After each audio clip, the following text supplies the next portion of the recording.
Hello everybody, कैसे हैं आप सभी। स्वागत करती हूँ आपका फिर से नई वीडियो में। आज की क्लास में हम करेंगे रिवैल्यूएशन अकाउंट के रिगार्डिंग सम इम्पोर्टेंट एडजस्टमेंट। सबसे पहले बात करते हैं हम रिवैल्यूएशन की। तो बेटा जो रिवैल्यूएशन का जो हमारा फॉर्मेट है, जो जर्नल एंट्रीज है, वो हमने change in profit sharing ratio chapter में हमने कवर कर लिया है। आप वहाँ पर जाकर देख सकते हैं।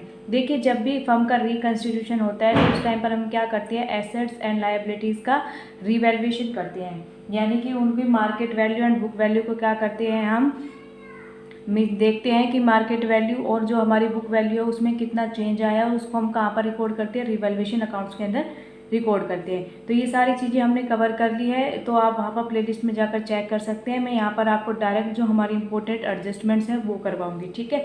तो सबसे पहले आती है हमारी stock costing 80,000 is under valued bye 20%।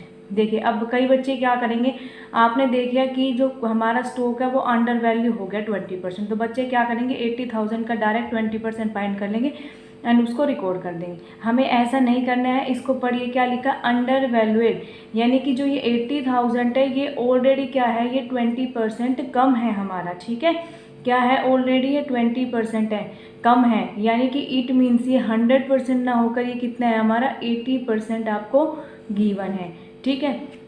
तो अब हम क्या करेंगे, सबसे पहले इसका 100% फाइंड करेंगे, उसमें से 80,000 माइनस करेंगे, देखेंगे कि हमारा कितना आता है, तो उसके अकॉर्डिंग हमारे इसकी एंट्री होगी। तो देखिए, it means that the stock shown in the balance sheet at ₹80,000। इसका मतलब क्या है कि बैलेंस शीट के अंदर स्टॉक कितना दिखाया गया, 80,000 का, of the current value. Therefore current value of stock, हमें करंट वैल्यू कैसे फाइंड करेंगे, अब हम 80,000 अपॉन क्या लिखेंगे, 80 करेंगे इंटू 100 कर देंगे, यानी कि जो 80,000 है ये हमारा कितना है, 80% है। तो 80 से इसको डिवाइड कर देंगे, मल्टीप्लाई कर देंगे 100 से, हमारी अमाउंट निकल कर आ जाएगी 1 लाख। यानी कि जो हमारी करंट वैल्यू स्टॉक की वो है 1 लाख रुपीज़, लेकिन हमने बैलेंस शीट में दिखाया कितना, 80,000 हमें बैलेंस शीट में शो किया है। इट मीन्स हमारा एसेट्स क्या हो जाएगा, इंक्रीज हो जाएगा 20% से। जब हमारा एसेट्स इंक्रीज होगा तो एंट्री हमारी क्या हो जाएगी, हमारी एंट्री हो जाएगी स्टॉक अकाउंट डेबिट। स्टॉक को हम डेबिट करेंगे टू रिवैल्यूएशन, यानी कि रिवैल्यूएशन में क्या हो गया, प्रॉफिट हो गया। रिवैल्यूएशन के क्रेडिट साइड में हमारी क्या आती है, जितने भी इनकम से हमें गेन्स होगा वो क्रेडिट साइड आएगा, जितने भी एक्सपेंसेस एंड लॉसेज होंगे वो सारे डेबिट साइड आ जाएंगे। तो हमारा क्या हो जाएगा, value of stock increase by ₹20,000, credited revaluation by 20,000। तो हमारा रिवैल्यूएशन क्या हो जाएगा, 20,000 से हमारा क्रेडिट हो जाएगा, ठीक है। ये हमारा सेकेंड एडजस्टमेंट देखिए, costing ₹80,000 is over valued bye 60%। अब इसमें क्या है कि जो हमारा ये स्टॉक है ये ऑलरेडी 60% क्या है, ओवर वैल्यूड है, यानी कि ये 100% ना होकर कितना है, 160% ये हमें गिवन है। तो इसके रिगार्डिंग हमारी इसकी करंट वैल्यू हम कैसे फाइंड करेंगे, इसकी करंट वैल्यू इसमें क्या लिखेंगे, 80,000 के नीचे हम 160 लिखेंगे, क्योंकि 80,000 हमारा कितना है, 160% है, और मल्टीप्लाई कर देंगे 100 से तो हमारी करंट वैल्यू आ जाएगी।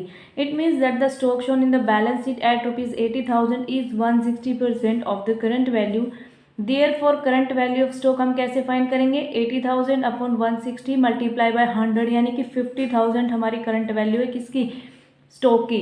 होना था 50,000 लेकिन हमने रिकॉर्ड कर रखा है 80,000, यानी कि ये हमारा एक्सेस है हमने यहाँ पे, ठीक है। 30,000 नहीं, सॉरी, हाँ, 50,000 का हमारा स्टॉक है, ये ओवर वैल्यूड हो रखा है। तो हम क्या करेंगे, अब हम हमारे जो स्टॉक की वैल्यू क्या हो जाएगी, डिक्रीज हो जाएगी बाय ₹30,000, डेबिट रिवैल्यूएशन बाय 30,000, यानी कि हमारी यहाँ पर एंट्री क्या हो जाएगी, रिवैल्यूएशन अकाउंट हमारा डेबिट हो जाएगा टू स्टॉक से, ठीक है।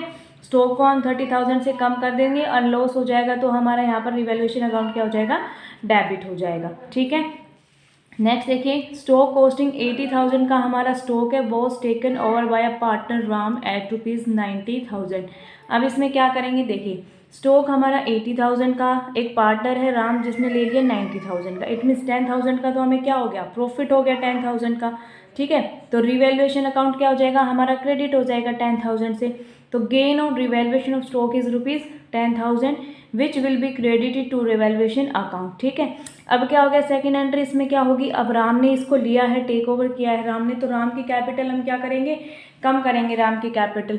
तो कैपिटल अकाउंट क्या हो जाएगा, डेबिट हो जाएगा, किससे हो जाएगा, स्टॉक से हो जाएगा। तो एंट्री क्या हो जाएगी, Ram's capital account debit to stock 90,000 से हमारी एंट्री हो जाएगी। ठीक है, नेक्स्ट देखिए हमारी outstanding expenses of ₹10,000 shown in the balance sheet will be paid of.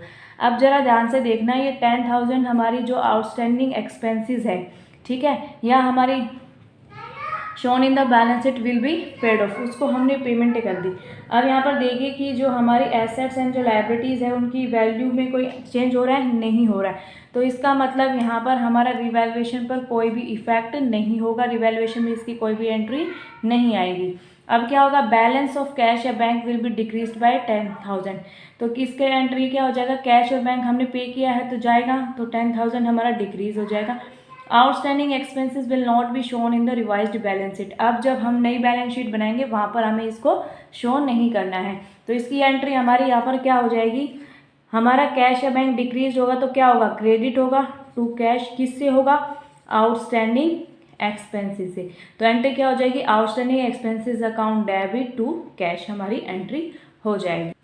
There is a typewriter of ₹2,000, ठीक है, एक टाइपराइटर था 2,000 का, not recorded in the books, उसको बुक्स में हमने रिकॉर्ड नहीं कर रखा, was sold at the same amount, उसको हमने सेम अमाउंट में सेल कर दिया।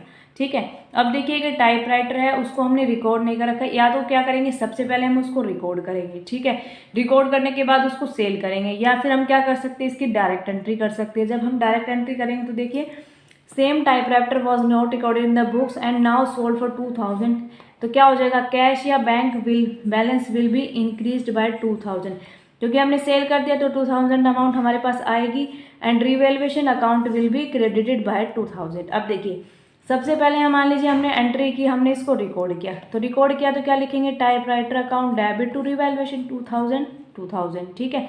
सेकेंड एंट्री हम करेंगे इसकी, cash account debit to typewriter, ये हमने इसको सेल कर दिया यहाँ पर, ठीक है। तो हम क्या कर सकते हैं, टाइपराइटर से टाइपराइटर कैंसिल कर सकते हैं, ये डेबिट है ये क्रेडिट है, एक दूसरे को हम क्या कर सकते हैं, कैंसिल कर सकते हैं। तो एंट्री हमारी क्या बन जाएगी, cash account debit to revaluation, ठीक है, यानी कि हमने क्या कर दिया, इसको रिकॉर्ड ना कर कर हमने क्या कर दिया, डायरेक्ट सेल कर दिया। अब जब देखो हमने उसको रिकॉर्ड ही नहीं कर रखा था, उसको सेल कर दिया, तो अब दोबारा उसको रिकॉर्ड करने की ज़रूरत नहीं है, हम क्या कर देंगे, उसकी डायरेक्ट एंट्री कर देंगे। तो एंट्री हमारी हो जाएगी cash account debit to revaluation, cash आएगा हमारे पास तो कैश इंक्रीज हो जाएगा, प्रॉफिट हो रहा है तो हमारा रिवैल्यूएशन अकाउंट क्या हो जाएगा, क्रेडिट हो जाएगा, ठीक है।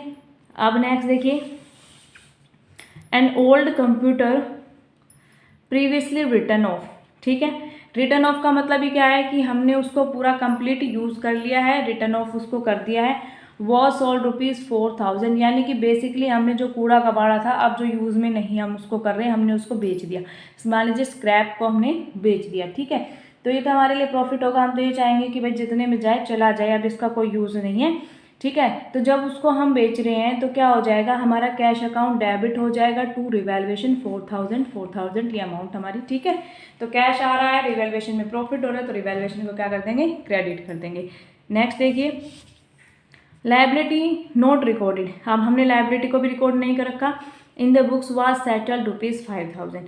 अब देखिए यहाँ पर मैंने अभी बताया जैसे कि हमने स्टॉक को यानी कि एसेट्स को हमने यदि रिकॉर्ड नहीं कर रखा तो वहाँ पर हमें रिकॉर्ड करने की ज़रूरत नहीं है, हम डायरेक्ट क्या कर देते हैं, एंट्री कर देंगे। तो इसमें भी क्या करेंगे, डायरेक्ट एंट्री करेंगे, रिवैल्यूएशन अकाउंट हमारा डेबिट हो जाएगा टू कैश, क्योंकि हम पेमेंट कर रहे हैं तो हमारा एक्सपेंसेस हो जाएगा, तो रिवैल्यूएशन क्या हो जाएगा, डेबिट हो जाएगा, कैश हमारा कम हो रहा है तो कैश हम क्या कर देंगे, क्रेडिट कर देंगे, ठीक है। आप चाहो इसमें भी डबल एंट्री कर सकते हो, तो सबसे पहले हम हमारा क्या होगा, रिवैल्यूएशन अकाउंट क्या होगा, हमारा डेबिट होगा टू लायबिलिटी, जो भी हमारी लायबिलिटी होगी उससे, ठीक है। फिर हमने क्या किया, लायबिलिटी को सेटल किया, लायबिलिटी को सेटल करेंगे तो क्या हो जाएगी, लायबिलिटी हमारी क्या हो जाएगी, डेबिट हो जाएगी, किससे हो जाएगी, टू कैश से। तो हम लायबिलिटी से लायबिलिटी कैंसिल करके क्या कर सकते हैं, entry revaluation account debit to हमारा कैश हम एंट्री कर सकते हैं, ठीक है। तो आज हमने 7 एडजस्टमेंट करी है, नेक्स्ट क्लास में हम बैड डेट से रिगार्डिंग हम करेंगे, जो हमारी मोस्ट इंपॉर्टेंट है हमारी जो बैड डेट की, ठीक है। नेक्स्ट क्लास में हम उसको कवर करेंगे। वीडियो अच्छी लगी हो तो वीडियो को लाइक कर देना, चैनल पर नए हैं तो चैनल को सब्सक्राइब कर देना। Bye bye.